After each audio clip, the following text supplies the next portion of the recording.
Et vas-y que ça papote. Mais c'est comme ça qu'on s'interroge. Et qu'on discute de sujets profonds. De toute façon, mon jeu qui moi je sais pas ce que je fais là. The mic. Je fais tiens. Bon, faut pas trop le faire, je pense, parce que sinon on fait tout tomber, mais. Je sais même pas si quand je fais ça, il prend. Faites comme si j'étais Ça va là. Ah bah non, on peut pas faire comme si t'étais Non mais pas je veux là. dire le oui. Je suis là. Tu es là, Je tu es sais pas ce que présente, vous attendez de moi, tu mais n'as je pas suis le là. choix. Je suis là. Je pense que Ça va t'as bien pas se choisi les bonnes places. Ouais, non, t'as pas choisi les bonnes personnes. Moi je réfléchis pas à l'envers, enfin à l'endroit. Tu vois déjà comment ça commence. Ça va bien se passer. Si vous avez D'accord. pas la tête dans le micro, Jen. Non, non, tu dois parler là, Jen. Oui, tu dois pas parler oui. là. Ça va bien se passer. Je vais prendre quelques centimètres pour l'occasion. C'est mercredi que tu conduis. Apparemment. Tu prends ta voiture ou tu prends la voiture de quelqu'un? Je prends la Attends, voiture tu- d'autrui, c'est pour ça que c'est n'importe quoi. Comment ça, tu Je conduis? n'ai pas de voiture. Christophe, il va me faire conduire dans le Var. Mais il a pas, je crois qu'il a pas saisi parce que il me Que dit... tu allais avoir l'avis de tes collègues entre les mains. Oui, voilà. C'est pour ça que je ne comprends pas. Mais Ah, mais quoi, il te prête sa voiture pour que tu conduises? je crois que c'est sa voiture. Moi, je ne veux pas du tout avoir cette responsabilité. Mais tu sais, c'est quoi comme voiture qu'il a? Oui, j'étais dans sa voiture la semaine dernière. Elle est énorme, sa Oui. voiture. Elle est plus grande Mais pourquoi que il nous veut- tous réunis. Pourquoi il veut te faire conduire? Il a le goût du risque. Il n'y a pas d'autre explication. Je pense que c'est pour le plaisir de. Oui, Parce que de me depuis, voir. Depuis que tu es chez Oui. Québec, ça parle de permis, donc il s'est dit bon, là. Il veut me voir en panique je veux comme voir ça. concrètement. Juste voir quelqu'un traverser, moi je suis la crispée. C'est une automatique, sa voiture, je sais plus. Il me semble que c'est une Bah, automatique. j'espère, parce que s'il a fait conduire sur une boîte Il manuelle. sait qu'il peut pas faire autrement de toute façon. Tu vas la voir, tu sais, conduire dans le parking de l'hôtel. Elle va arracher toutes les caisses. Qui sera avec toi dans la voiture, juste comme ça? Bah, a priori, déjà lui. Il veille sur les intérêts de sa voiture, mais déjà- je comprends pas s'il est dans la même voiture que je toi. crois qu'il veut faire un coup d'assu.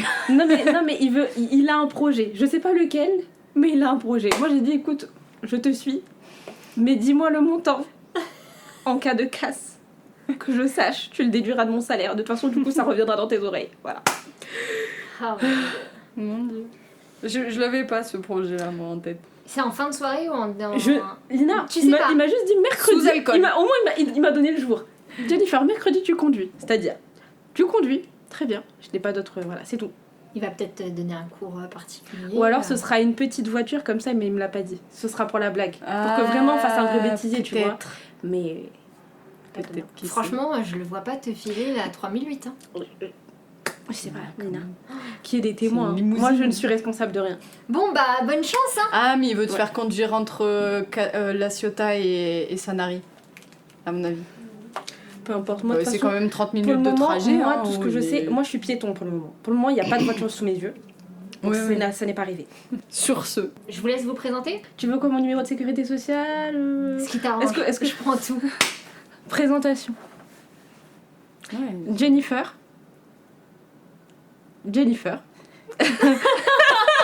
Non, mais ouais, comment. Est-ce que. Et Kate présentation, Jennifer, actuellement commerciale chez Quick MS depuis presque 5 ans. Le 9 septembre 2024, nous serons à 5 ans chez Quick MS. Et je vais laisser ma collègue prendre le relais. Du coup, Manon, pareil, donc account manager chez Quick MS depuis presque 5 ans, hein, une semaine après Jennifer.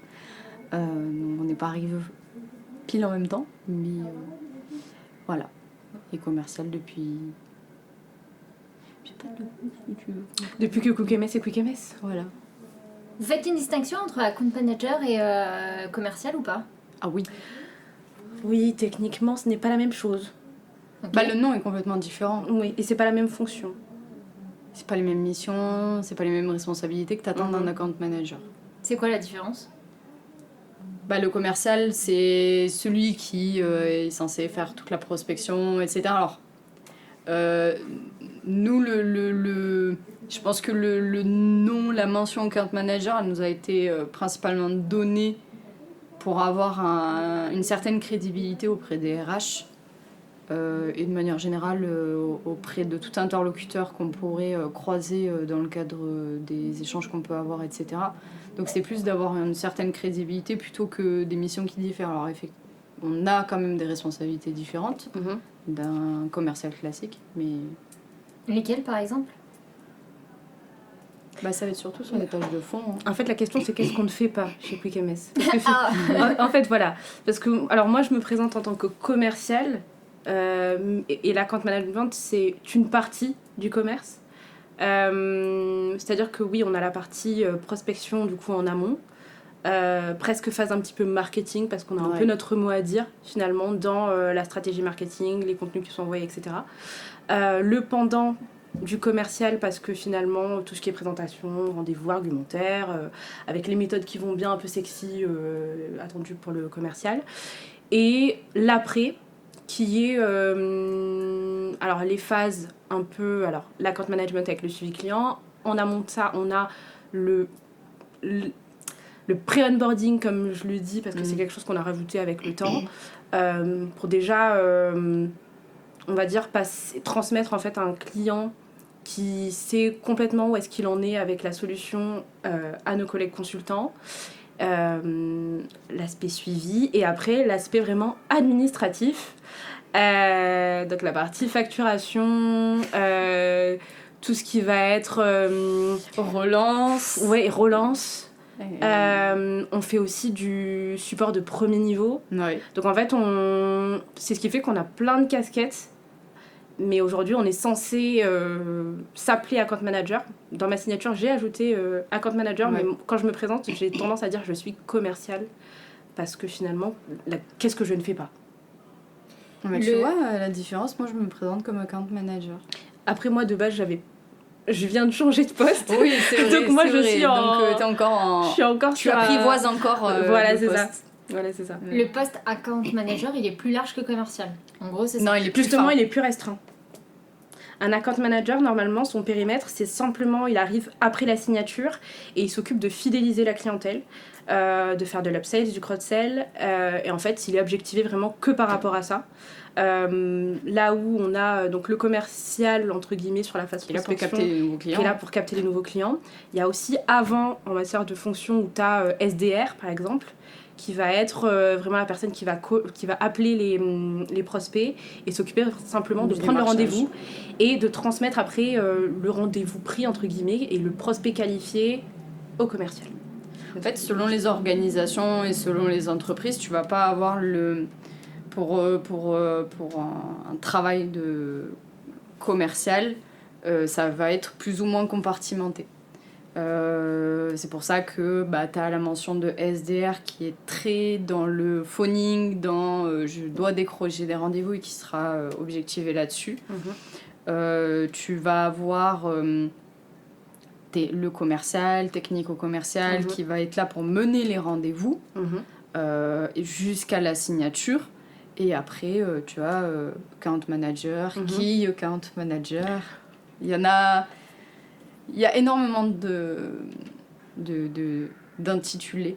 Un peu comme les RH, dont les fonctions diffèrent en fonction de la taille de l'entreprise. Exactement. Exactement. Okay. Mais qui vont être plus ou moins compartimentés. Tu vas avoir dans des petites structures RH, une RH qui fait tout. La gestion administrative, tout ce qui va être lié à la formation, au recrutement, etc. Et dans des grosses structures, c'est vraiment compartimenté en différentes personnes qui vont se concentrer que sur, je ne vais pas dire une seule et même tâche, mais un seul et même thème de tâche. En fonction de la polyvalence de la RH que vous avez, ou du RH que vous avez en face de vous, vous vendez de la même manière ou pas ? Ah non. Pas du tout. Parce que ce qu'elle disait justement Manon, c'est que, étant donné que c'est compartimenté, en fonction des tailles, forcément, on n'a pas le même persona. Donc des fois, tu as la RH qui s'occupe de tout, paye, formation, recrutement, et par exemple, cette personne-là, tu sais qu'elle pourra te parler de tout le sujet, tout le cycle, parce que avec l'outil graphique ou l'outil crew, par exemple, on va avoir la personne qui se charge aussi des entretiens, de la notion de formation et de carrière des collaborateurs, et donc tu peux lui parler un peu plus en profondeur de tout ça, de ce qu'elle met en place, parce qu'elle le gère elle-même. Pareil, si elle s'occupe de la paye et à la fois des KPI RH, tu sais que elle est en capacité de te dire si par exemple ces données paye, elles sont justes ou pas. Là où dans une grosse boîte, je vais devoir m'adresser et à la responsable paye, et au contrôleur de gestion sociale, et à la personne en charge de la formation. Et donc là, tu as 3 personnes différentes pour parler de de ta solution, quoi. Et puis parfois même le DRH avec qui tu vas être en contact, c'est juste lui qui va mettre son autographe à la fin finalement. Donc la réalité c'est que si tu présentes l'outil au DRH, le DRH potentiellement va te dire moi je sais pas trop quel est le projet, je suis juste là pour valider finalement le projet par rapport à une demande d'une personne de mon équipe. Donc oui, le discours il est pas le même. Mais pour tout, de toute façon, quel que soit l'interlocuteur et le besoin, le discours sera jamais le même. Vous avez toujours voulu faire du commerce, ou vous avez dévié, vous êtes cherché, vous êtes arrivé là par hasard? Non, moi, pour l'histoire, à la base des bases, j'étais pas du tout partie pour être dans le commerce. Je voulais être chirurgien. Après, j'ai revu à la baisse un peu mes objectifs. Je me suis dit kiné. Et en fait, le lycée et mes notes en maths ont choisi pour moi, puisque du coup, je suis allée en bac ES. Et je vais pas dire que c'était plus compliqué, parce que tu peux aller en médecine et tout, mais c'est juste que tu prends énormément de retard forcément sur le programme, etc.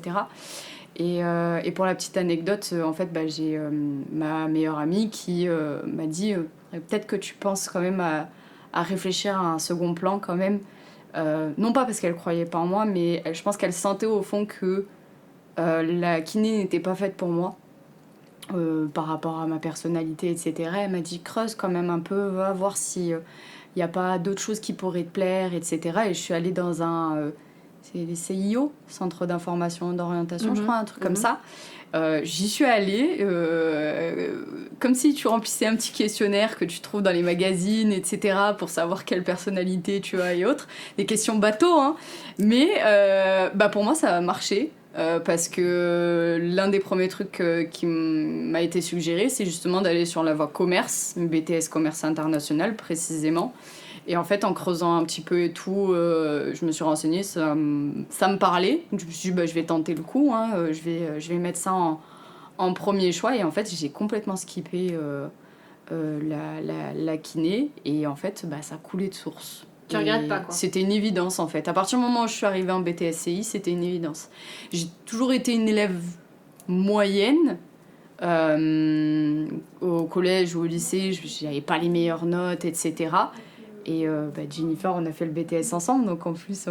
voilà. Vous connaissez depuis le BTS? Oui, en effet. Mais c'est bien, même depuis avant, en fait. Depuis le lycée, en fait. Ouais. Vous me cachez des choses. On s'est séparés en licence, donc bac plus 3. On avait besoin de prendre nos distances un petit peu. Comme un couple, quoi. Voilà, c'est exactement, pour mieux ça. Se retrouver. Mais du coup, BTS, là, c'était une évidence. Et puis les notes, ça coulait de source, quoi. T'as l'impression de travailler, de réviser, etc., mais sans non plus fournir un travail de fou, puisque du coup, ça te plaît, ça te passionne, donc en fait, ça glisse, c'est ça. Et toi, Jen? Moi, de mon côté, si je reviens aussi au lycée, moi, ça a été quand même un peu lié au hasard, quand même. Alors, comme Manon, du coup, sans surprise, alors on était en même classe, c'était en première. Ouais. On s'est lâché en terminale, mais j'ai fait aussi la section ES, économie sociale. J'avais ma prof principale à l'époque, on arrive milieu d'année et je lui dis en fait madame, je sais pas du coup, qu'est-ce que je vais faire de ma vie, je sais pas quoi faire. Qu'est-ce que je vais faire de ma vie, je sais pas. Ouais. Et j'ai toujours été un peu une stressée de la vie et je faisais aussi, je me calquais sur mon frère aîné. Mon frère aîné qui avait 10 ans de plus et lui qui avait fait du commerce. Et étrangement d'ailleurs on avait eu la même prof d'économie. Cette prof d'économie du coup m'a conseillé au vu de mes notes etc qui étaient pas mauvaises. J'étais aussi une élève moyenne, je m'en sortais assez bien en langue. Donc en fait ce qui me sortait un petit peu de l'eau c'était les langues. Et elle m'a dit je te vois bien faire du commerce international, on a l'option au lycée, tente ta chance. Et moi j'étais là, mais je ne savais pas qu'on faisait ça au lycée. 2, du commerce, je me suis dit le commerce, j'ai toujours un léger a priori parce que dans ma tête c'est vrai que j'ai eu les vendeurs de tapis en tête. Ouais. Donc je me suis dit non, ça va pas dans ma personnalité, à me réserver. Je ne veux pas parler en face des gens, c'est pas trop mon truc, etc. Donc je me suis dit je sais pas, mais peut-être qu'il y a quelque chose à creuser. Donc j'ai discuté avec cette prof-là, je suis allée voir mon prof d'allemand pour discuter aussi sur le sujet. Commerce international, vu que du coup ça veut dire international, allemand, anglais, on y va. Mais j'ai bien aimé l'idée, en fait j'étais pas contre et je me suis dit pourquoi pas, c'est un défi. Je sais que je peux avoir un côté de ma personnalité un peu théâtrale, donc qui pourrait m'aider éventuellement dans le métier, donc je me suis dit pourquoi pas. Donc j'ai fait BTS-CI, on s'est retrouvés du coup pendant ces 2 années-là, j'ai adoré. Parce que c'est un petit peu plus concret, parce qu'on a eu la notion de stage aussi qui me permettait de me projeter davantage dans le métier et justement aussi de me projeter sur ce que je voulais et ce que je ne voulais pas du tout dans le commerce. Donc déjà les missions qui me parlaient pas du tout. Et après ça a vraiment coulé de source parce que je pense que le BTS a plus ou moins confirmé ma carrière et que le reste ça s'est fait naturellement et que pour moi ça devait se faire, que ce soit le reste de mes études où ma rencontre avec WeekMS a toujours été du « Ah bah ça match, ah bah y a un coup de cœur, ah en plus je n'ai pas d'autre option que vous ». Parce que ça a toujours été, franchement, le BTS, j'avais pas d'autre option. Enfin j'avais ni d'autres options, mais je savais qu'en fait je l'aurais fait par dépit. Tout ce qui est licence, pareil, c'était 7 licences ou rien. Mon master c'était 7 licences ou rien, WeekMS c'était ça ou rien. Où j'allais chercher encore longtemps. Donc je pense que tout était aligné à chaque fois et pour une raison. Donc on est commercial. Comment est-ce qu'on fait pour être un bon commercial ? Ou plutôt, qu'est-ce que c'est qu'un bon commercial pour vous ?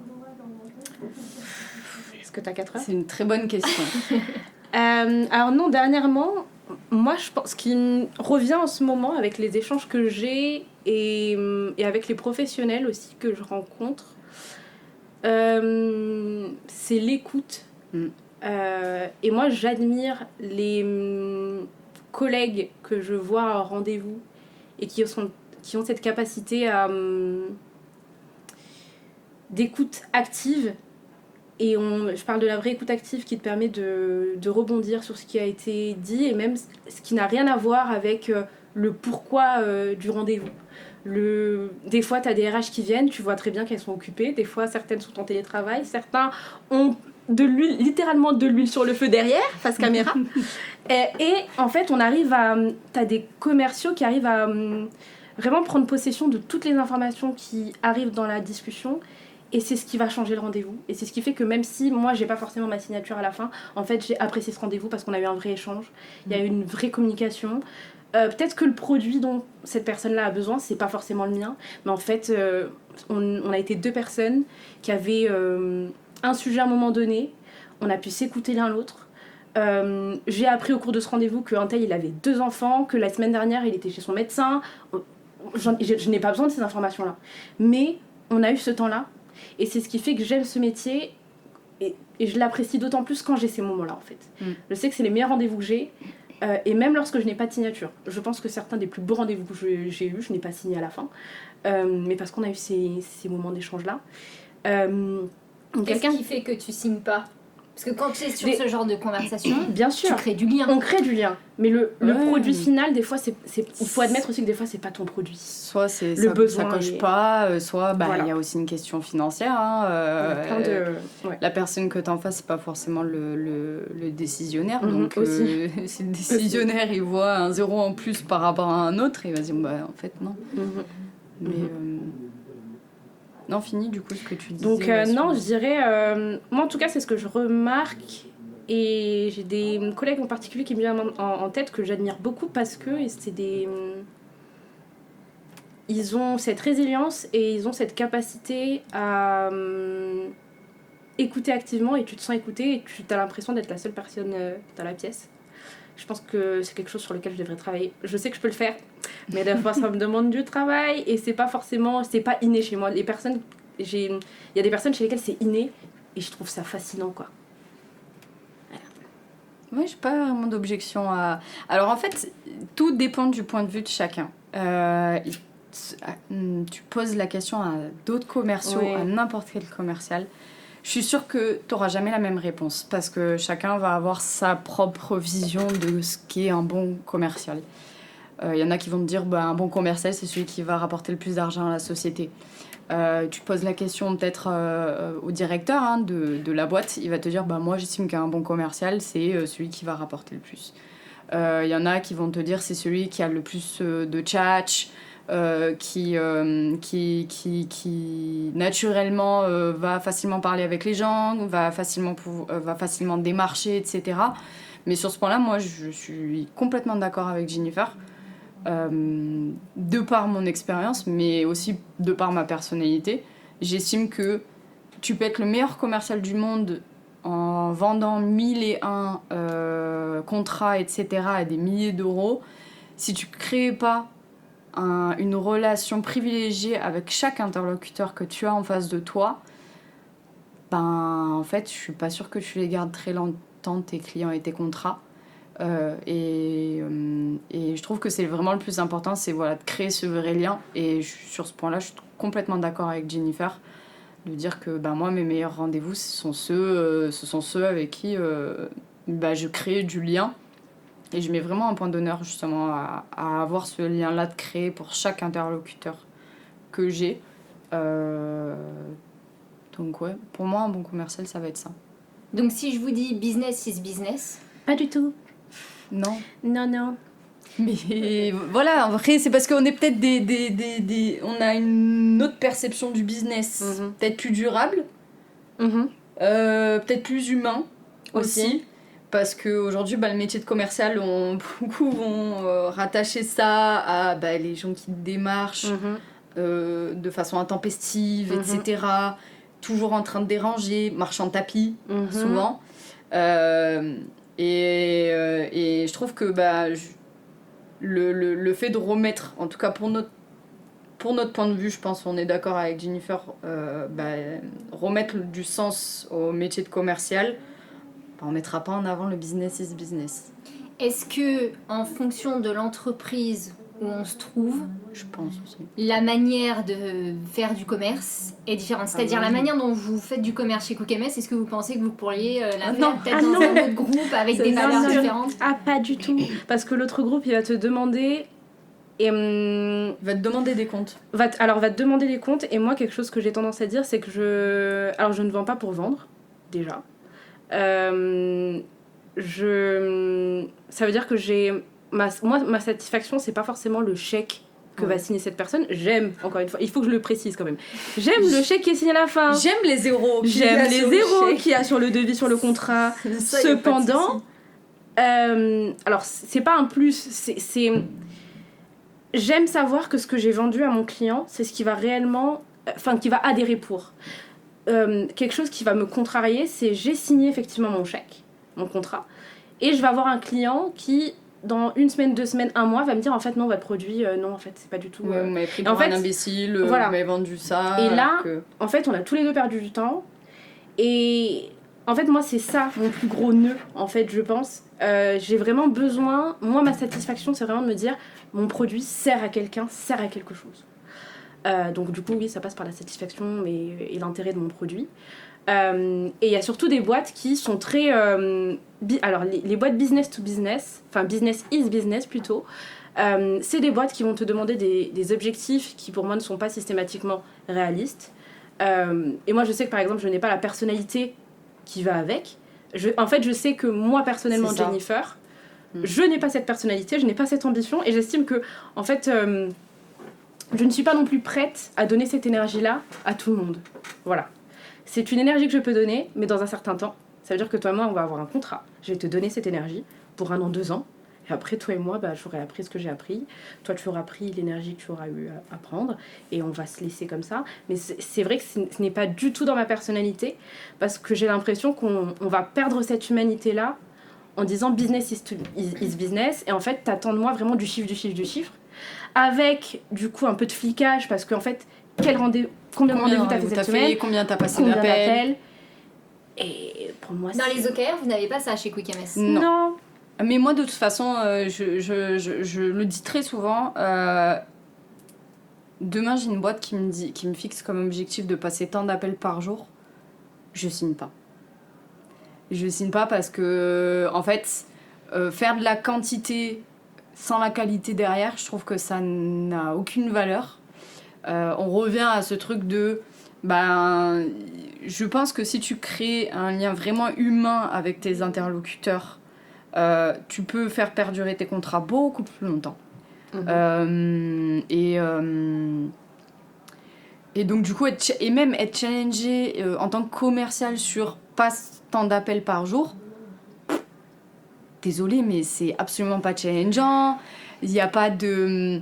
quelle est la réussite derrière? Ben, il n'y a rien. Il n'y a rien. Alors que, oui, fixer un objectif de signe tant de MRR, signe tant de contrat, ou décroche tant de rendez-vous, ça c'est le type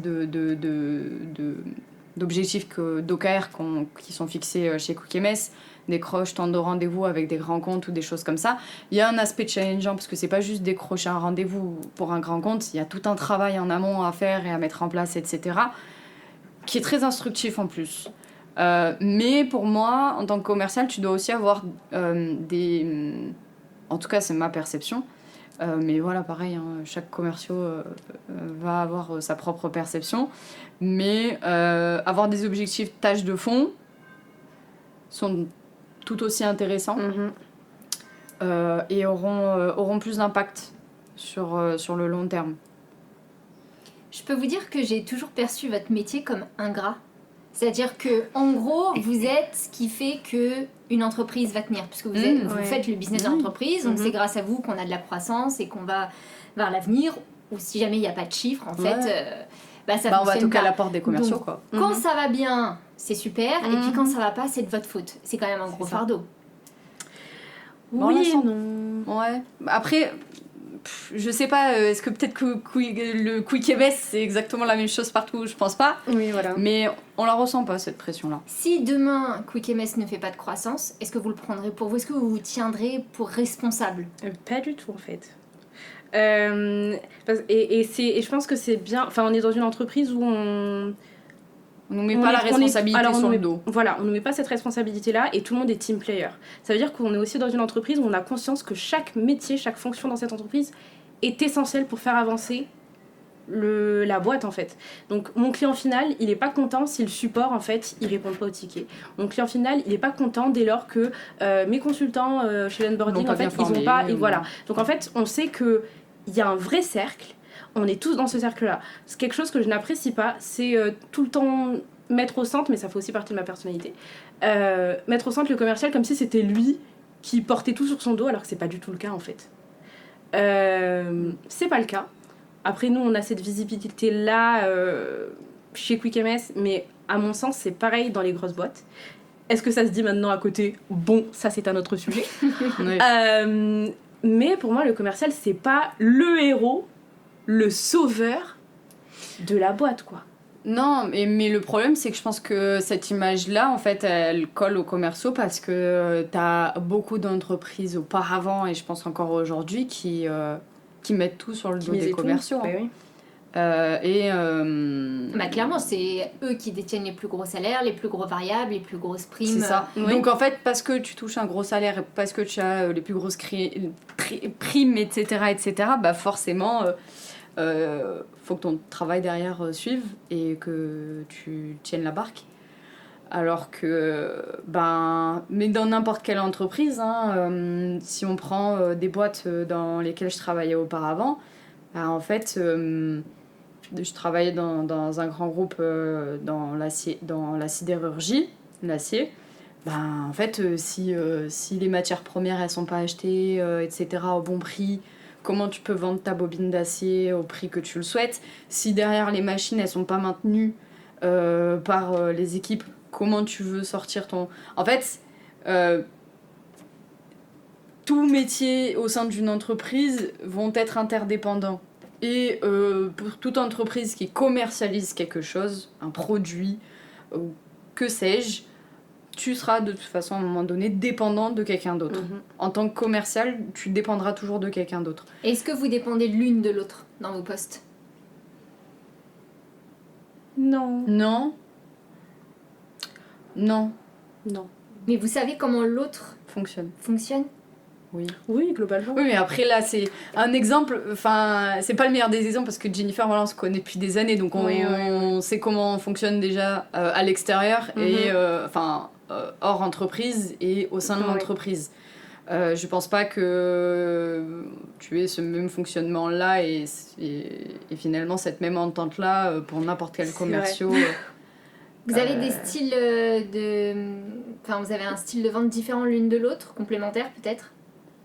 Ou c'est exactement le même? Ah non, parce qu'on a forcément des personnalités différentes. Donc Ouais. on n'a pas forcément la même posture, on n'a pas la même manière de s'exprimer. On est toutes les deux dans l'humain, etc. Mais on va pas avoir forcément les mêmes blagues qu'on va lancer aux prospects. Ouais. Mais en soi, dans le fond, je dirais qu'on est complémentaires. Ouais. On est complémentaires, mais on arrive aussi à évoluer de manière On est complètement complémentaires dans nos indépendante. différences finalement. Oui, voilà. Ouais. Donc il n'y a pas de... Même si on est très raccord là sur tout ce qu'on dit depuis le début, Oui, c'est vrai. peut-être qu'il y aura des moments de Des désaccord. divergences d'opinion. Mais non, ouais, je trouve que on est complémentaires dans notre différence. Notre style de vente, si on doit parler d'un style de vente comme un footballeur qui a un style de dribble différent d'un basketteur ou que sais-je, ouais, on va avoir un style de vente différent. Voilà, on est juste deux attaquantes. Voilà. Vous êtes toutes les deux attaquantes. Deux ok. attaquantes, mais voilà, on évolue pour la même équipe. Voilà. Ouais. Alors donc, Je suis plus ailier, moi. allez, c'est pas totalement si on met attaquant, les- c'est Oui, gauche mais- ou droit? Non, c'était juste pour employer un terme technique, histoire de faire genre, mais... Je sais pas, techniquement, en vrai, on aurait pu être décrite comme ailier gauche-droit. Hein, parce Ouais, que ouais. avec chacune nos spé, c'est ce qui fait qu'aussi on a une complémentarité qui est intéressante. Donc, parce qu'on évolue sur des sujets différents, etc. Et quand on se regroupe, en fait, il y a toujours quelque chose de... Ouais. On a toujours le même objectif à la fin de la journée, on parle toujours de la même chose, on est toutes les deux capables de vendre l'ensemble des outils, etc. Donc finalement, c'est ce qui fait que... Comment tu l'as dit? C'est très poétique. On se ressemble dans nos quoi? Ah, on est complémentaires dans notre différence. On est complémentaires dans nos différences. Voilà. Alors Manon, par exemple, si jamais tu devais choisir une mascotte ou un animal qui décrirait Oula. le style de vente de Jennifer, ce serait quoi? Waouh. Oula.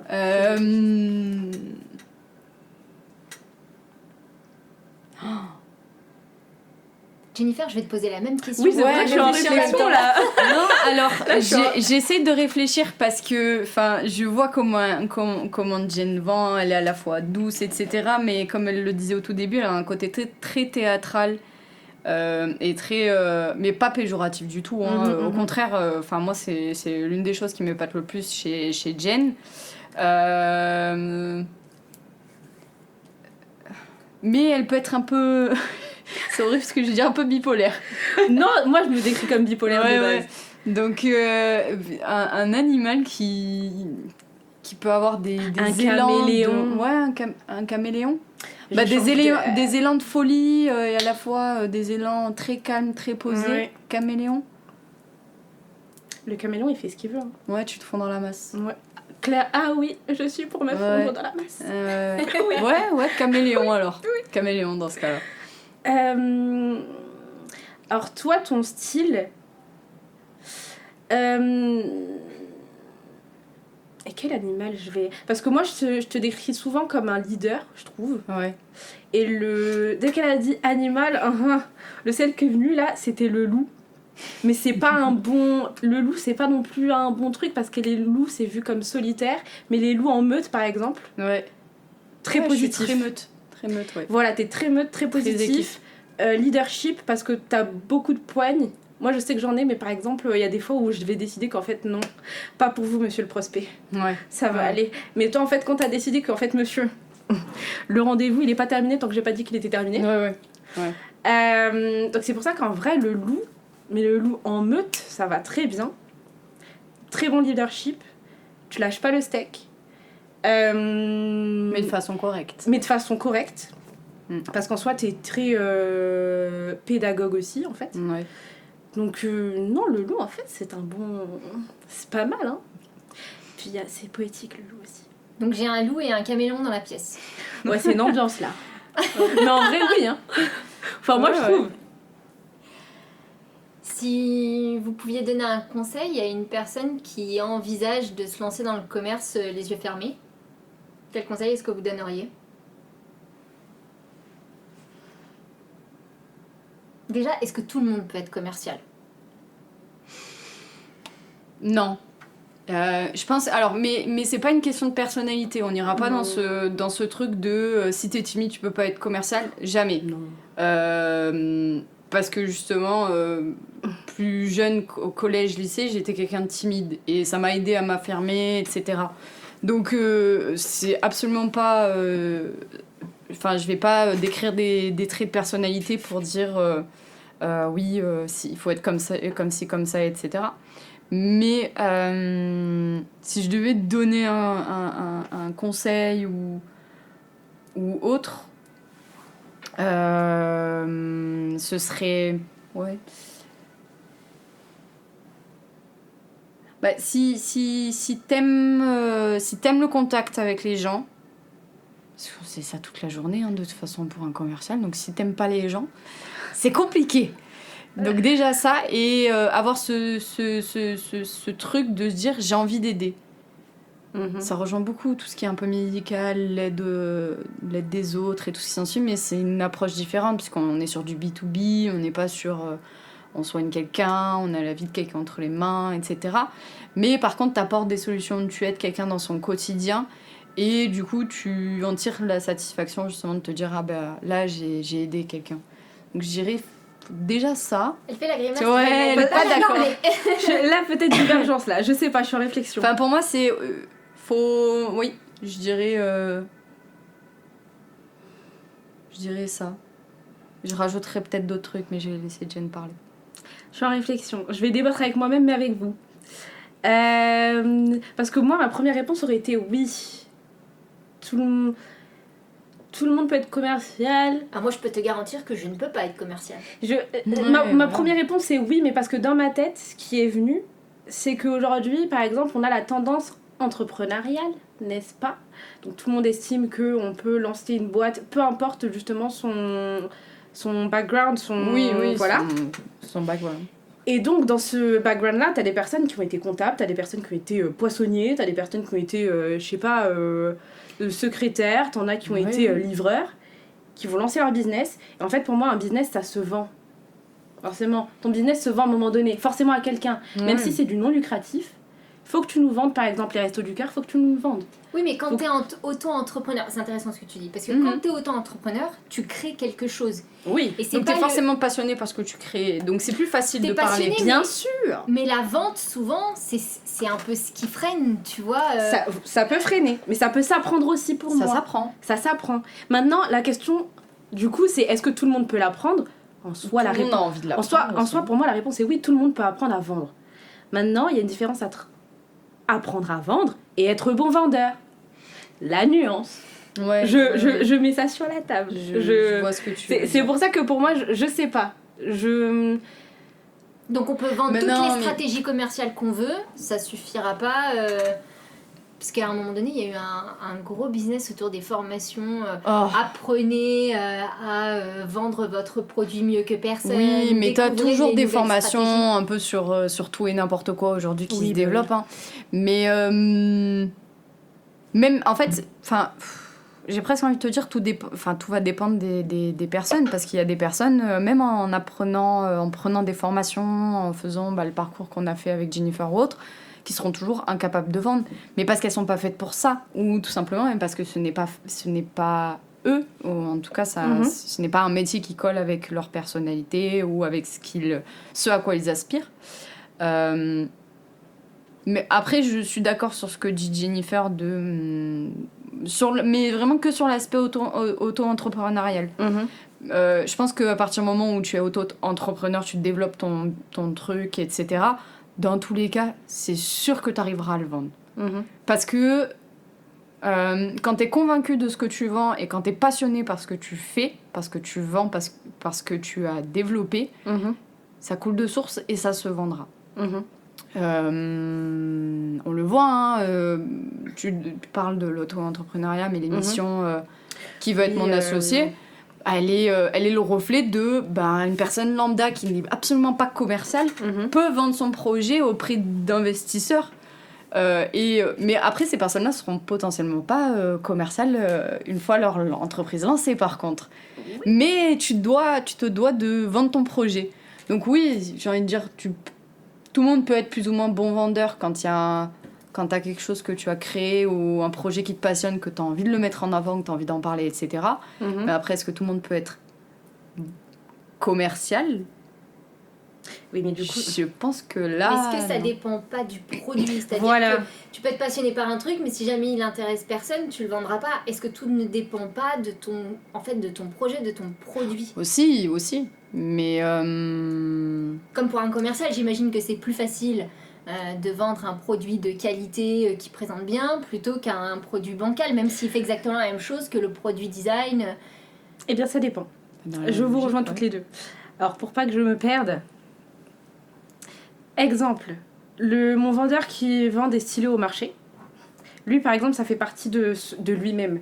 T'as des gens, c'est inné. Ils sont nés commercial, ils ont la tchatch, voilà, on parlait de la tchatch, ils peuvent te vendre tout leur contraire, ils l'ont. Mais là, pour le coup, ça fait partie de la personnalité d'autrui. Ouais. C'est pour ça que donc t'as là, un peu par exemple, l'expression de « il pourrait vendre père et mère ». Voilà, c'est péjoratif, mais c'est la vérité. Mais ces personnes-là ont ce talent, c'est un talent. Ouais. On nuance, t'as des personnes avec un produit bancal. Le produit, il peut être bancal. Cette personne-là, elle est par exemple dans le business, is business. Cette personne-là, peu importe le produit qu'il aura ou qu'elle aura en face, va te le vendre. En capacité de le vendre, ouais. Qu'après le produit soit bien, pas bien, c'est autre chose. Mais t'en as aussi, ils n'ont pas besoin d'avoir cet attachement à la qualité. Lui, il est rémunéré pour, il va faire ce pourquoi il est rémunéré, ça s'arrête là. La relation, après, on n'est pas dans de l'humanitaire, elle va te dire... voilà, lui, il a son contrat. Je vends, tant mieux, j'ai ma prime. Je vends pas, bon, au suivant. Ouais. Donc business is not forcément business. Ça dépend. Ça dépend des gens. Ça dépend des gens, ça dépend Pour moi, des y a pas de- personnalités, ça dépend des objectifs de chacun et ça dépend aussi de l'aspiration de chacun. Exactement. Je pense. On en connaît, on en a croisé dans nos formations. Oui. BTS, master et autres, on sait. Oui. Voilà, il y en a. Mais qui sont en plus de très très bons commerciaux. Hein. C'est fascinant. Sur ça, c'est un talent. C'est épatant. Quand tu regardes, tu rentres dans une classe master, je pense. Master. Ouais, master. Des esprits brillants. Tu regardes chacun vendre, tu n'auras jamais le même style et tout ce qui s'ensuit, mais c'est épatant de voir en fait comment chacun... pour un même produit, vont le mettre en valeur, etc. Et puis ça te permet aussi, selon les personnalités aussi de chacun. Vous les enviez, ces commerciaux qui sont clairement à l'opposé de ce que vous êtes? Vous les enviez? Qui ont ce détachement, qui s'en foutent du produit qu'ils vendent? Envier, non. Mais j'ai une certaine admiration. Ouais. En fait, ça force le respect, comme si... Le respect est un minimum syndical, hein. Mais ça force le respect. Ça force le respect parce que j'ai... En fait, j'ai toujours de l'admiration pour des personnes ayant des caractéristiques ou des aspects de personnalité que moi je n'ai pas et que je sais que je ne suis pas forcément en capacité d'avoir. Je sais que j'aurais beau travailler par exemple pour muscler cette partie-là de mon cerveau, de ma personnalité, de mes muscles, ce n'est juste pas en moi. Mais est-ce que c'est pas... C'est pas une mauvaise chose. Non, c'est pas une mauvaise chose, mais est-ce que justement tu n'es pas en capacité... Enfin, c'est pas d'apprendre, mais d'acquérir en gros ce talent-là parce que ça va à l'encontre de tes valeurs et de ta vision du job?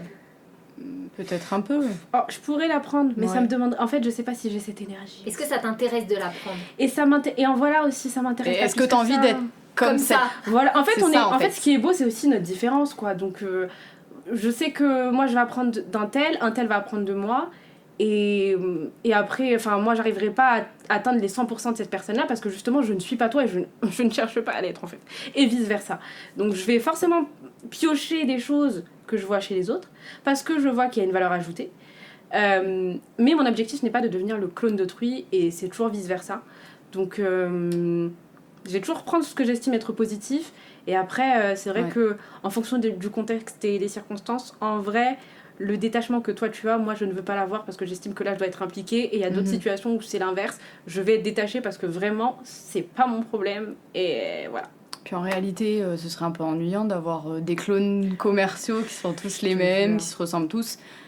Enfin... Puis souvent un client il achète un produit aussi en fonction du commercial. Moi par exemple j'achète en fonction du lien et de la confiance que je peux avoir en commercial. Ouais. Est-ce que la capacité d'improviser est nécessaire à votre job? C'est notre quotidien, ça. Purée, oui. Le freestyle. Oui. Ah oui, il faut. Vous avez telle fonctionnalité? Ben écoutez, en fait, dans 1 ou 2 mois, il sort. Vous voyez? Là, vous êtes en avance sur votre temps et sur nous, mais c'est Ça prévu. arrive. Ça arrive. Non, Ça arrive vraiment, fais attention à ce que tu dis parce qu'il y a peut-être des futurs clients ça arrive. potentiels. Non, mais c'est dans la roadmap, mesdames et messieurs. C'est dans la roadmap. Vous êtes en avance, effectivement, sur votre temps, mais c'est prévu. Ouais, non, c'est... Ah. Ouais, c'est un gros travail d'impro, hein, en vrai. C'est un gros Alors travail oui, et il y a d'impro. des fois aussi... Très cadré, mais aussi impro. Il y a des fois aussi, c'est bien de dire qu'on ne sait pas. Ouais. Il y a des fois, je peux pas improviser, en fait. Et face caméra, des fois, mon visage Oui. ne peut pas dire autre chose que, honnêtement, madame, là, vous me mettez dans un coin, là. Parce que honnêtement, je ne sais pas. Et je vais me tourner vers quelqu'un Ouais. pour vous apporter la réponse attendue. Mais l'improvisation, c'est pas mal. Et puis, c'est un talent aussi. Bah là, après, j'ai envie de te dire, l'improvisation, elle dépend aussi de beaucoup de critères quand on est en rendez-vous. C'est, tu t'attends à avoir... combien de fois ça m'est arrivé, ça? Je m'attends à avoir un rendez-vous pour le produit graphique. Oh mon Dieu. Et en fait, on me dit, non, mais moi, je veux des entretiens. Bon, Oh mon Dieu.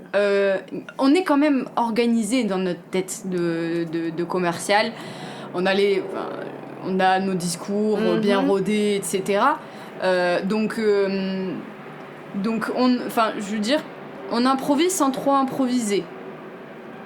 Il y a un hélico qui passe. Ouais, c'est bon. On improvise sans trop improviser puisque on maîtrise en fait notre discours commercial, etc. Là où on peut avoir de l'improvisation ou du freestyle, ouais, c'est quand il y a une demande ou un besoin bien spécifique, où on n'était pas préparé à ça, ou en tout cas on ne s'y attendait pas, peut-être. Et donc là, ouais. Est-ce qu'on vend du rêve? Non, Non. pourquoi faire? Ça sert à rien. Alors si, techniquement oui, il faut nuancer Enfin, si. encore. Ce que tu vends, dès lors que c'est en adéquation avec ton prospect, tu vends du rêve. Et des fois, c'est pour ça que moi j'aime l'idée que mon produit fait rêver. Je n'ai pas besoin normalement de te rajouter beaucoup d'éléments. Le produit en lui-même, déjà, il est sucré en fait, le produit, donc tu as envie de l'acheter. T'as pas besoin de mettre de la poudre de perlimpinpin dans les yeux du client pour lui faire miroiter quelque chose qui n'existe pas. C'est surtout ça. Vendre du rêve, c'est vendre quelque chose de concret pour nous. Voilà. D'accord, donc ce n'est pas mentir. Parce Ce n'est qu'il pas y en a, mentir. vendre du rêve, c'est mentir. Oui, il y en a. On n'est pas du tout dans c'est ça. sûr. Mais non, faut être en capacité de vendre du rêve sur quelque chose qui est concret, réel. Et en fait, selon le besoin du client, le client en face, il te dira « Waouh, c'est incroyable !» Alors que juste tu lui as décrit ton produit en employant les bons mots, justement, l'écoute active dont Jane parlait au tout début, si tu as bien écouté ton client et que tu emploies les bons mots et que tu appuies bien sur les pain points qu'il a, ce sera un rêve éveillé pour le client, ça c'est sûr. Je voudrais qu'on parle d'intelligence artificielle. C'est le sujet du moment. Votre produit, vous le vendez à des RH, donc moi je suis votre clientèle. J'ai un sujet sur tout ce qu'on peut dire dans les RH dans le milieu RH, comme quoi on va remplacer des fonctions RH par l'IA, etc. Ma question c'est, est-ce que l'IA est un sujet pour vous aujourd'hui dans le produit de QuickMS? Est-ce que vous avez des clients qui vous posent la question, et l'IA chez vous, c'est comment? Pas du tout. Pas du tout. Tu peux peut-être avoir des questions plutôt sur de la recherche intelligente d'indicateurs, par exemple, ou de la suggestion. Ça m'est déjà arrivé une fois d'avoir de la suggestion intelligente de questions à poser lors d'un entretien pour construire ta trame d'entretien, etc. Mais ça reste... on n'est pas sur de l'intelligence artificielle, quoi. Et c'est pas une demande de la part de vos clients? Pas sur ce qu'on couvre en tout cas. Non. Non, pas sur ce qu'on couvre. Et en dehors de ça, l'intelligence artificielle, ça a changé quelque chose pour vous ou pas? Dans votre quotidien, dans vos fonctions? Pas du tout. Pas du tout. Non, pas du tout. Vous utilisez l'intelligence artificielle? Non. Non? Non. seulement par accident. Ouais. Vraiment par accident. Alors je pense que sur ce qu'on couvre nous avec Graphic Rousse, là où on va intégrer potentiellement de l'intelligence artificielle, ce sera en effet vraiment demain sur la recherche intelligente, sur vraiment la notion d'assistance. Je pense que c'est vraiment là où on va se focaliser sur tout ce qui est assistance, robots, etc. Bon, est-ce que je suis fan? Ça, c'est un autre débat, c'est un autre sujet. Ouais. Et après, sur mon utilisation de l'IA au quotidien, alors moi, je suis en résistance un peu. Sorry. On fait partie de la génération quand même 98. Je pense qu'on est quand même un peu résistant à ces évolutions-là. Pourquoi? Je sais pas, c'est peut-être notre âge. Hein. On me dit, warning, disclaimer, on nous dit, les robots arrivent et vous voulez que moi je fasse une lambada quand on me dit les robots arrivent? Ça, non. Non, c'est vrai. Quand tout le monde est arrivé avec ChatGPT et c'était une révolution, alors moi je suis désolée, ChatGPT, c'est la débandade pour ça moi. ne m'attire absolument pas.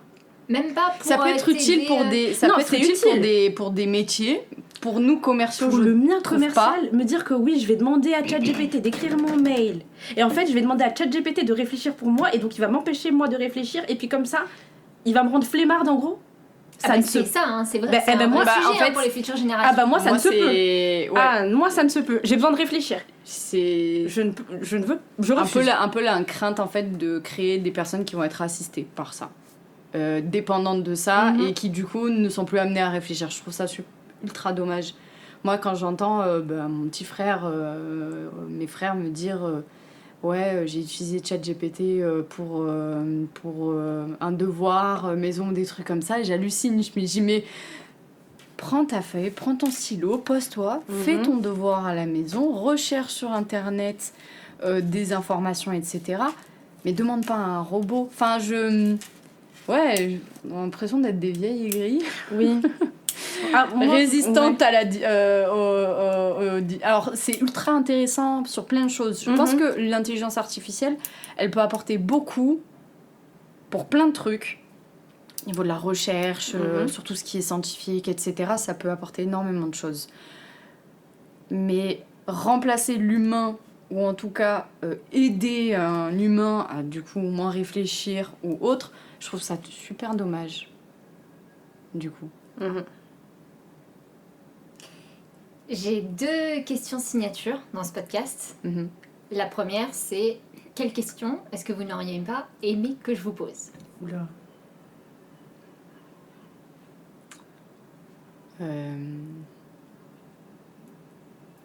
C'est beaucoup trop large là. Choisis n'importe quoi. Ne sais pas. Lié au commerce, commercial. Je sais rien. Pour être honnête, je pense que... Alors après, je vais réfléchir, j'esquive pas la question. Mais j'ai aucune gêne à répondre à n'importe quelle question. Sur le principe, je te dirais, il n'y a aucune question qui m'aurait gênée. Mais peut-être que si. Que je continue à réfléchir. Mais je meuble, du coup. Je sais pas là comme ça en fait. Je pense que t'aurais pu tout me poser comme question. Et là il va sortir une question. Alors si je te pose ça, réponds maintenant. Peut-être le combien tu gagnes. En fait voilà, c'est la seule question qui aurait pu ressortir. Ouais. Mais uniquement parce que nous sommes dans la France en fait. Et que ton podcast va dans la France. Un pays où le salaire, bien que c'est censé être quelque chose de sexy, aujourd'hui la transparence, etc. Ça reste un sujet tabou et c'est culturellement... Tabou. Oui, tabou. Donc je crois que c'est la seule question. Mais ouais. À part ça... Et là, elle nous pose la question. La couleur de tes chaussettes, blanche. Voilà. Quelle question est-ce que vous auriez aimé que je vous pose? Ah! Encore une fois, trop large. Hein. Moi, je suis indécise, Dina. Donc là, C'est pour ça que t'as pas eu de choix dans ta vie. C'est pas plus mal que t'aies pas eu de choix. Exactement. Ouais. Parce que s'il avait fallu faire un choix, t'aurais pas pu choisir. Le vent m'emporte, Lina. Moi, j'aime le Mistral, ça m'emporte. Je sais pas. Ouais. Question intéressante, je sais pas. Ça aurait pu être, je sais pas, un moment drôle avec un prospect. Ouais. Mais là, par exemple, je peux pas penser à un moment drôle. Enfin, ou peut-être le dernier. Ouais, des anecdotes avec des prospects ou des trucs comme ça, ouais. Vous en avez là? Ah ouais, moi j'en ai une. Vas-y. J'en ai 2 même. Vas-y. Je me rappellerai toujours, c'était période de confinement, Covid. Et vraiment, j'étais à ça de vendre. avec le prospect. Et je crois que c'était quasiment à l'annonce de Macron. Et je crois que Macron faisait des annonces toutes les semaines, un peu au tout début, mars 2020, c'est ça ? Ouais, 2020. Et j'ai un client que j'appelle parce que je devais programmer un rendez-vous et tout avec, qui me dit je suis désolée mais là j'attends Macron donc je vous rappelle plus tard qu'il ne m'a jamais rappelé bien entendu. Je me suis dit quand même je passe après Macron déjà demain. Ouais. Et non et puis après bon ça c'est des trucs ça peut arriver parfois d'appeler des prospects sur des horaires enfin même pas sur des horaires convenables mais qui ont eu une urgence et qui doivent se déplacer. J'en ai une qui m'a dit je suis bloquée dans la neige, je suis désolée, paniquée. Bah écoutez je vous rappelle plus tard, je suis désolée. Oui mais je suis désolée. Au passage, appel du secours. Ouais presque envie de lui dire vous voulez de l'aide, je peux venir si vous voulez. Donc non ouais ça. Ou sinon après anecdote visio aussi pas mal. Ouais, il y a beaucoup le prospect qui grille sa clope devant toi en Oh là, oui. Celle-là. Non mais ça je crois qu'on l'a tous eu. Ah, je suis pas sûre. Moi, en tout cas moi je l'ai eu. Je l'ai eu aussi. La clope et puis après le livreur qui sonne, tu sais pour le Deliveroo. Clope en main, elle dit mademoiselle attendez je reviens. Tac, je la vois revenir comme ça avec le petit sac, j'étais là. Ah, et elle moi continue, qui plie son linge, j'en ai une qui pliait son linge. Mais alors, il y a un truc, j'en discutais et c'est un vrai débat de commercial sédentaire, itinérant. Qu'est-ce qui est le plus compliqué à gérer Est-ce que c'est plus difficile de mener des rendez-vous en face-to-face ou en visio ? Je trouve que la visio, c'est quand même vachement compliqué parce que tu dois toujours capter l'attention. En visio, t'es plus facilement distrait. Donc il faut que t'aies, je vais pas dire une prestance, mais une voix qui n'endorme pas, une intonation qui varie. Si tu peux bouger un petit peu en visio, moi je parle beaucoup avec les mains, je pense que ça se voit. Je parle beaucoup avec les mains, mais ouais, capter l'auditoire c'est beaucoup plus difficile en visio qu'en présentiel. T'es obligé quand t'as quelqu'un qui est en face de toi de le regarder et de l'écouter. Et toi Jen, tu lances la lambada pour capter l'attention ? Ça m'arrive en vrai. Par exemple en webinar. Moi je suis connue en vrai pour mes webinaires. Les webinaires se déroulent les jeudis à 11h30 si vous voulez voir Jennifer danser. Oui, alors je chante souvent, ou je chantonne des fois dans la manière dont je parle. Donc soudainement, j'ai juste un pic de voix et je vais être là en mode oui alors venez regarder notre bibliothèque. Et je fais beaucoup ça. Mais c'est ce qui rend le truc drôle. Moi je parle pas forcément avec les mains. Des fois je le fais parce que j'ai l'impression que ça les réveille un petit peu quand ma voix elle est un peu plus monotone parce que tout dépend de la personnalité du jour aussi. Et il m'arrive aussi d'avoir un débit très rapide et des fois t'as l'impression du coup que je rappe. Donc moi je suis ça reste en chanson, c'est harmonieux, donc je rappe ou je chante. J'ai la voix un peu plus monotone, mais du coup, je vais te rajouter plus de mains, plus de... Et j'ai mes petites blagues de la classique, c'est quand j'annonce le prix, je vais regarder et pour attirer l'attention, si j'ai l'impression que la personne elle est un peu déconnectée, je vais dire vous n'êtes pas tombé de votre chaise, c'est que ça va au niveau du prix, donc là vous pouvez signer là. Donc j'ai des petits trucs comme ça. Mais oui, on a eu ce débat avec Manon et c'est vrai que la visio, ça me semble un chou compliqué.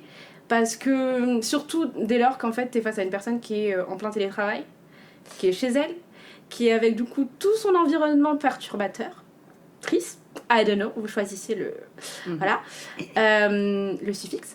Et donc j'ai déjà eu vraiment les personnes qui me disent attendez, les enfants crient, et j'ai déjà vu un prospect qui a couru après son fils tu vois. Donc il y a plein de petites situations comme ça où tu te dis ok, il faut que là aujourd'hui je dois venir avec une énergie différente en fait. Oui. Parce que je dois pas juste venir pour lui dire ok je te vends quelque chose, je dois et te vendre quelque chose et te divertir et potentiellement des fois divertir ton enfant qui est aussi derrière. Et donc c'est ce qui fait qu'on finit en chanson quoi. Vous avez encore beaucoup de rendez-vous physiques ou pas ? On a quelques déplacements, pas beaucoup. Très peu. On dit ça mais moi j'en ai un dans 2 semaines donc bon voilà. Non j'ai envie de te dire ça 5 à l'année. Si on compte pas les salons ou des choses comme ça. Moi, clients. même moins. Bah après ça dépend, moi c'est vrai que j'ai quelques clients à Marseille donc c'est Mais moi, facile, j'en ai c'est à un côté peu de chez moins. moi donc je vais les voir etc. Mais ouais, déplacement, un peu plus... Très peu.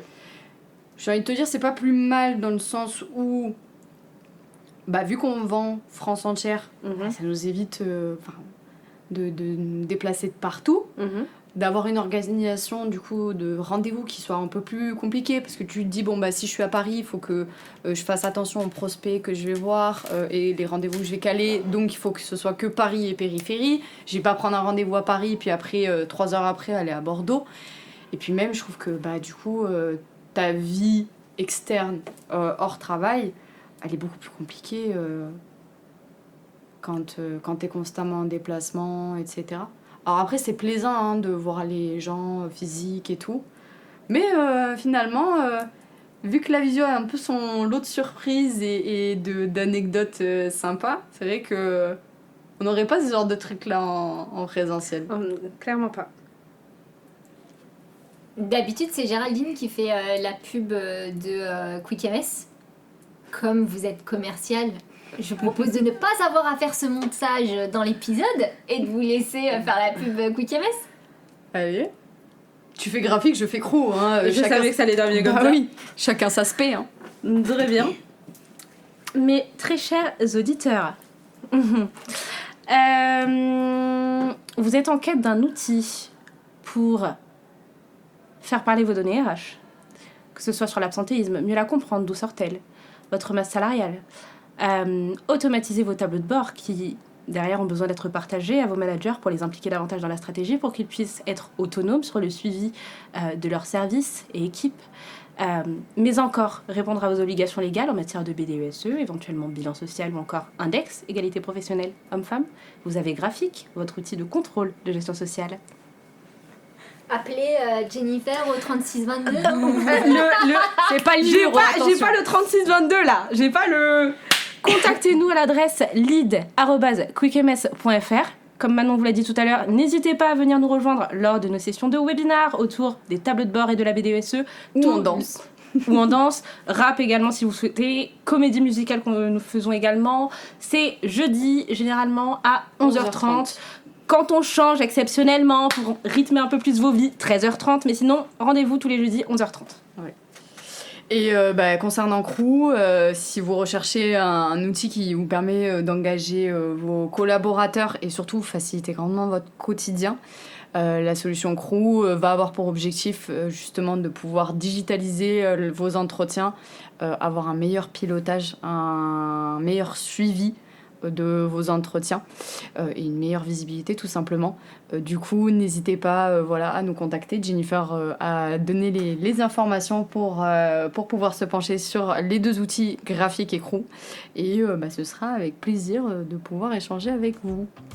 Clip de fin. Je sais pas. Yeah, merci.